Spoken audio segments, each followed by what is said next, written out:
ಆ ಕುಟುಂಬಕ್ಕೆ ಧೈರ್ಯ ತುಂಬತಕ್ಕಂಥ, ಸಾಂತ್ವನ ಹೇಳ್ತಕ್ಕಂಥ, ಪರಿಹಾರವನ್ನು ಕೊಡ್ತಕ್ಕಂಥ ಕೆಲಸವನ್ನ ಮಾಡಬೇಕಾಗಿರ್ತಕ್ಕಂಥ ಸರ್ಕಾರ ಮತ್ತು ಇಲಾಖೆಯವರು ಗುರುವಾರ ದಿನ ಏನು ದೇವೇಂದ್ರಪ್ಪ ಅವರು ಹಾಲನ್ನು ಕೊಡ್ಲಿಕ್ಕೆ ಹೋಗಿ ವಾಪಸ್ ಬರ್ತಾ ಇರ್ತಕ್ಕಂಥ ಸಂದರ್ಭದಲ್ಲಿ ರಸ್ತೆಯ ಪಕ್ಕದಲ್ಲಿ ಸೃಷ್ಟಿಯಾಗಿರ್ತಕ್ಕಂಥ ಒಂದು 20-25 ಅಡಿ ಪ್ರಪಾತ,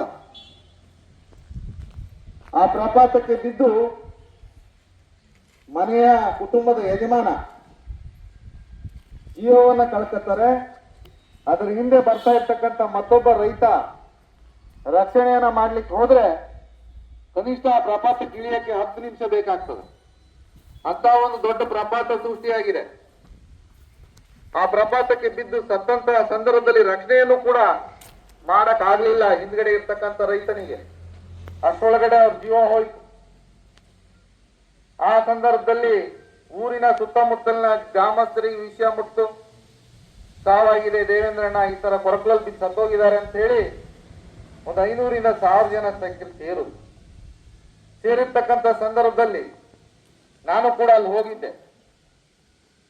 ಆ ಒಂದು ಕುಟುಂಬದ ನೋವು, ಆ ಹೆಣ್ಮಕ್ಳು ಅವರ ಮಕ್ಕಳು ಅಳ್ತಕ್ಕಂಥ ಆಕ್ರಂದನವನ್ನು ನೋಡಿ ಎಂತ ಒಬ್ಬ ಮನುಷ್ಯತ್ವ ಇರ್ತಕ್ಕಂಥ ಮನುಷ್ಯನಿಗೆ ಕಣ್ಣಲ್ಲಿ ನೀರು ಬರ್ತದೆ. ಅಂತ ಒಂದು ದೃಶ್ಯ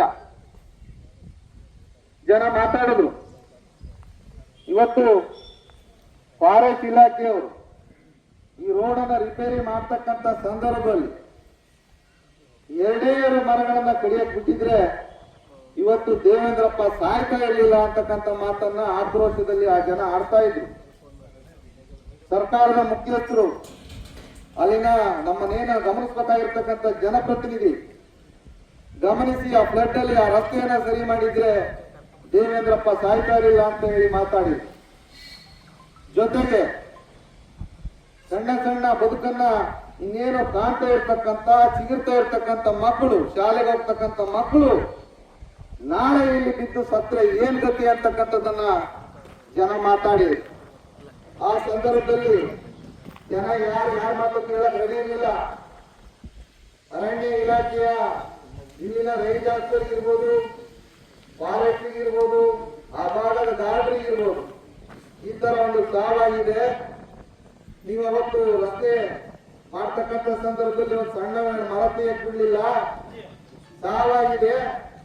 ಇಲ್ಲಿ ಜನ ಕಣ್ಣೀರು ಹಾಕ್ತಾ ಇದ್ದಾರೆ, ಕುಟುಂಬದವರು ಬರಪ್ಪ ಅಂತ ಜನ ಕರೆದ್ರು, ಆದ್ರೆ ತಾವುಗಳು ಬರ್ಲಿಲ್ಲ. ಆ ಸಂದರ್ಭದಲ್ಲಿ ಬರ್ಲಿಲ್ಲ.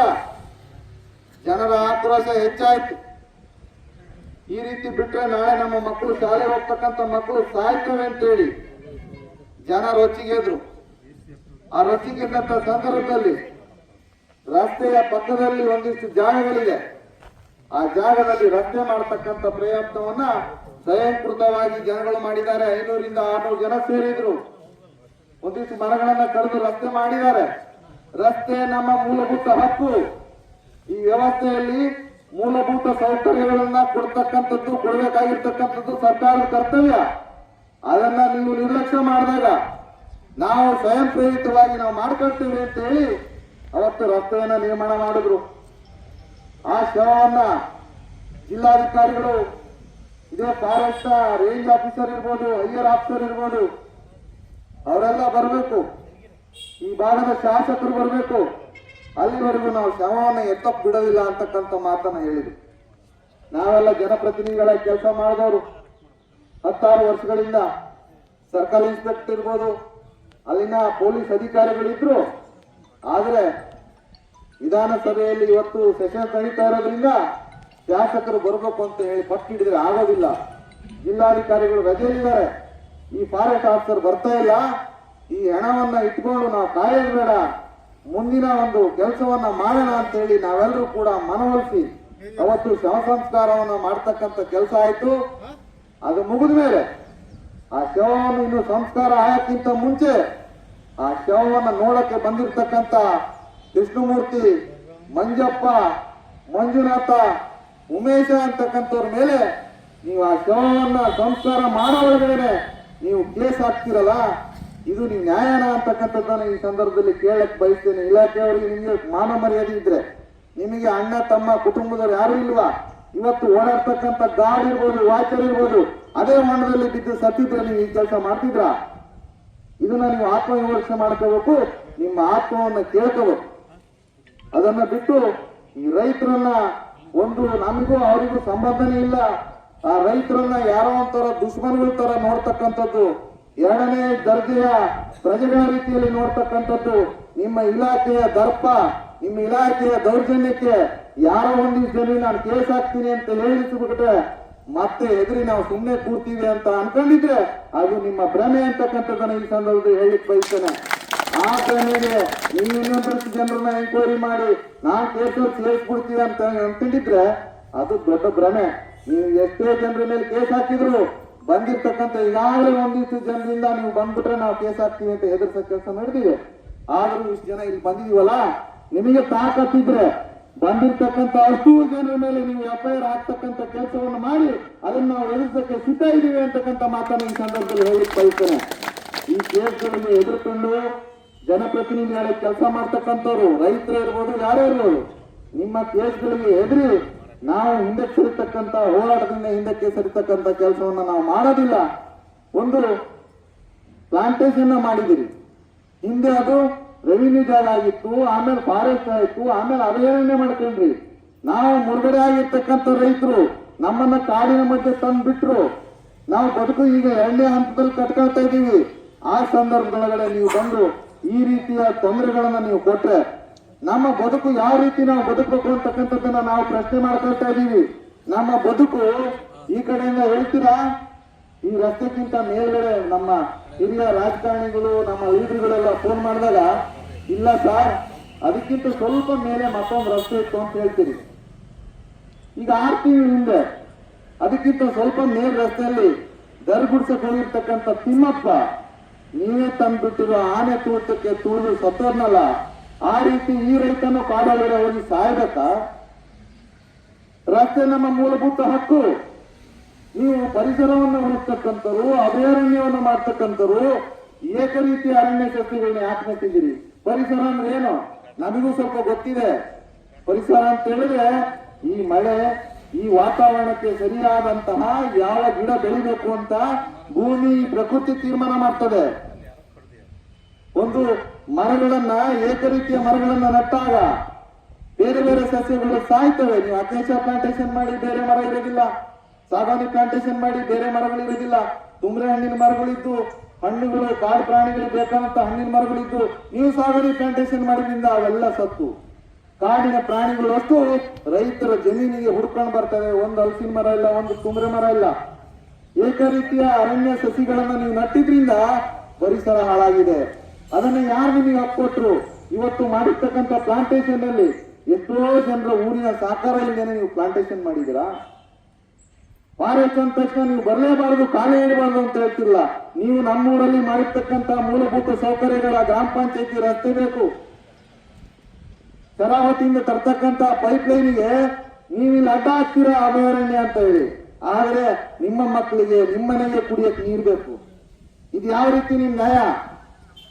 ಬರೀ ತಕರಾರು ಮಾಡ್ತಕ್ಕಂಥದ್ದು. ನಾವು ಯಾವುದೋ ಒಂದು ಬೇರೆ ದೇಶದಿಂದ ಬಂದವರು ಅನ್ನೋ ರೀತಿಯ ನಿಮ್ಮ ವರ್ತನೆ ಇದು ಸರಿಯಲ್ಲ. ಮುಂದಿನ ದಿನಗಳಲ್ಲಿ ನೀವು ತೆಗೆದುಕೊಳ್ಳದೆ ಹೋದ್ರೆ ಇದಕ್ಕೆ ಸರಿಯಾದ ಉತ್ತರವನ್ನ ಮಲೆನಾಡಿನ ಭಾಗದ ರೈತರು ಕೊಡ್ತಾರೆ. ನೀವು ಅದನ್ನು ಎದುರಿಸಕ್ಕೆ ಸಿದ್ಧರಾಗಿ ಅಂತಕ್ಕಂಥ ಎಚ್ಚರಿಕೆಯನ್ನ ಈ ಸಂದರ್ಭದಲ್ಲಿ ಕೊಡ್ಲಿಕ್ಕೆ ಬಯಸ್ತೇನೆ. ಈ ರೀತಿಯಲ್ಲಿ ಪರಿಸರ ವ್ಯವಸ್ಥೆಗೂ ರೈತರಿಗೂ ಸಂಬಂಧ ಅಲ್ಲ ಅನ್ನೋ ರೀತಿಯಲ್ಲಿ ನಡ್ಕೊತಾ ಇದ್ದೀರಾ. ನಾವು ಅರಣ್ಯ ಪಕ್ಕದಲ್ಲಿ ಬದುಕ್ತಾ ಇದ್ದೀವಿ. ಪ್ರತಿನಿತ್ಯ ನಮಗೆ ದರಗು ಬೇಕು, ಸೊಪ್ಪು ಬೇಕು ಕೊಟ್ಟಿಗೆಗೆ. ಈ ರೀತಿಯಲ್ಲಿ ನಾವು ಪರಿಸರದ ಮೇಲೆ ಡಿಪೆಂಡ್ ಆಗಿರೋ ಜೀವನ ನಮ್ದು. ನೀವು ಬಂದು ನೀವು ಆ ರಸ್ತೆಯಲ್ಲಿ ಓಡಾಡಲ್ವಾ? ಈ ರಸ್ತೆಗೆ ಇಷ್ಟು ತೊಂದರೆ ಕೊಟ್ರಲ್ಲ, ನೀವು ಆ ರಸ್ತೆಯಲ್ಲಿ ಓಡಾಡಲ್ವಾ? ನೀವು ಫ್ಲೈಟ್ ಅಲ್ಲಿ ಬರ್ತೀರಾ ಪ್ಲಾಂಟೇಶನ್ಗೆ? ಬೇರೆ ದಾರಿಗೆ ಬರ್ತೀರಾ? ನಾಚಿಕೆ ಆಗಲ್ವಾ ನಿಮಗೆ ಈ ರೀತಿ ಸಣ್ಣತನ ಮಾಡೋದಕ್ಕೆ? ನಿಮಗೂ ಬೇಕು ಇದೊಂದು ವ್ಯವಸ್ಥೆ, ಮೂಲಭೂತ ಸೌಕರ್ಯಗಳನ್ನ ಕಲ್ಪಿಸಕ್ಕೆ. ಅಷ್ಟು ದೊಡ್ಡ ಈ ಪರಿಸರ ಉಳಿಸ್ತೀವಿ ಅಂತ ಹೇಳಿದ್ರಿ. ನಮ್ಮ ತಾಲೂಕಲ್ಲಿ ಎಷ್ಟು ಡ್ಯಾಮ್ ಆಗಿದಾವೆ, ಎಷ್ಟು ಲಕ್ಷಾಂತರ ಮರಗಳು ಮುಳುಗೋಗಿದ್ದಾವೆ ಶರಾವತಿ ಡ್ಯಾಮ್ ಒಳಗಡೆ, ಬೇರೆ ಬೇರೆ ಡ್ಯಾಮ್ ಒಳಗಡೆ. ಆ ರೀತಿ ಮರಗಳ ಸಾವಾಗಿದೆ. ನೀಡುವಂತಹ ಒಂದು ಕೆಲಸಗಳು ನಡೀತಾ ಇರೋ ಸಂದರ್ಭದಲ್ಲಿ ಒಂದಿಷ್ಟು ಮರಗಿಡಗಳು ಹೋಗ್ತವೆ.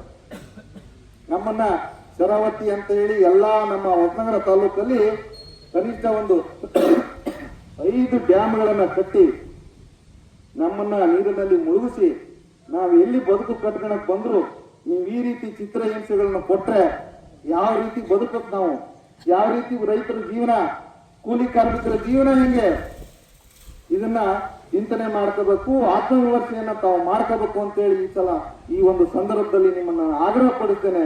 ನಿಮಗೆ ಆ ಒಂದು ಕುಟುಂಬದ ಕಣ್ಣೀರಿನ ಬೆಲೆ ಗೊತ್ತಿದ್ರೆ, ಆ ಒಂದು ಕಣ್ಣೀರಿನ ಅರ್ಥ ನಿಮಗೆ ಗೊತ್ತಿದ್ರೆ, ನಿಮ್ಮ ಸ್ವಂತದ ಯಾರೋ ಅಣ್ಣ ತಮ್ಮನಾಗಿದ್ರೆ ಈ ರೀತಿ ಕೆಲಸಗಳನ್ನು ತಾವು ಮಾಡ್ತಾ ಇರಲಿಲ್ಲ.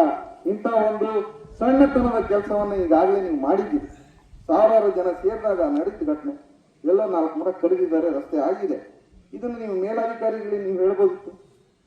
ಅದನ್ನು ಬಿಟ್ಟು ಯಾವುದೋ ಹಳೆ ದ್ವೇಷ ಇಟ್ಕೊಂಡು ನಮ್ಮ ಪಕ್ಷದ ಕಾರ್ಯಕರ್ತರ ಮೇಲೆ ಹುಡುಕಿ ಕೇಸ್ ಹಾಕಂತ ಕೆಲಸ ಮಾಡಿದಿಲ್ಲ. ಇದು ನಿಮಗೆ ತೃಪ್ತಿ ಇದೆಯಾ ಅಂತಕ್ಕಂಥದ್ದನ್ನ ನೀವು ಆತ್ಮವಿಮರ್ಶೆ ಮಾಡ್ಕೊಳ್ಳಿ ಅಂತ ಹೇಳಿ ಸಂದರ್ಭದಲ್ಲಿ ಹೇಳ್ತಾ, ಈ ಒಂದು ಹೋರಾಟ ಇದು ಸಾಂಕೇತಿಕವಾಗಿರುವ ಇವತ್ತು, ಮುಂದಿನ ದಿನಗಳಲ್ಲಿ ಈ ಹೋರಾಟ ಸಾವಿರಾರು ಸಂಖ್ಯೆಯಲ್ಲಿ ಅಲ್ಲಿಂದ ಇಲ್ಲಿಗೆ ಪಾದಯಾತ್ರೆ, ನಿಮ್ಮ ಆಫೀಸಿಗೆ DC ಆಫೀಸಿಗೆ ಪಾದಯಾತ್ರೆ ಮುಖಾಂತರ ಹೋಗ್ತಕ್ಕಂಥ ಸಂದರ್ಭ ಬರ್ತದೆ. ಹೋರಾಟ ಅಂತ ಹೇಳಿದ್ರೆ ಬರೀ ಪೇಪರ್, ಟಿವಿಲಿ, ವಾಟ್ಸಪ್, ಫೇಸ್ಬುಕ್ ಮಾಡೋರಲ್ಲ ಮಲೆನಾಡಿನ ಜನ. ಯಾವುದೇ ಒಂದು ಹೋರಾಟ ನಾವು ಮಾಡಿದ್ರು ಕೂಡ ಅದರ ಅಂತ್ಯವನ್ನ ಕಾಣತಕ್ಕಂತ ಕೆಲಸ ನಮ್ಮ ಮಲೆನಾಡಿನ ಭಾಗದ ರೈತರು ಮಾಡ್ತಾರೆ. ಆ ಒಂದು ಶಕ್ತಿ, ಚಾಕಚಕ್ಯತೆ ನಮ್ಮ ನಾಯಕರಾದಂತ ಅರ್ಥ ಆಲೋಚ ಸಾಹೇಬರಿಗಿದೆ. ಅವರ ನೇತೃತ್ವದಲ್ಲಿ ಹೋರಾಟವನ್ನ ಮಾಡಿ ಇವರಿಗೆ, ನಮ್ಮ ರೈತರಿಗೆ ನ್ಯಾಯ ಸಿಗೋವರೆಗೂ, ಆ ಕುಟುಂಬಕ್ಕೆ ಪರಿಹಾರ ಸಿಗೋವರೆಗೂ ಹೋರಾಟವನ್ನು ಮಾಡ್ತೇವೆ ಅಂತ ಹೇಳ್ತಾ, ಈ ಹೋರಾಟದಲ್ಲಿ ಭಾಗವಹಿಸತಕ್ಕಂಥ ಎಲ್ಲ ನನ್ನ ಆತ್ಮೀಯ ರೈತ ಬಂಧುಗಳಿಗೆ, ನಾಯಕರಿಗೆ ವಂದಿಸ್ತಾ ನನ್ನ ಮಾತನ್ನ ಮುಗ್ತೇನೆ. ಭಾರತ್ ಮಾತಾ ಕಿ, ಭಾರತ್ ಮಾತಾ ಕಿ, ಭಾರತ್ ಮಾತಾ ಕಿ.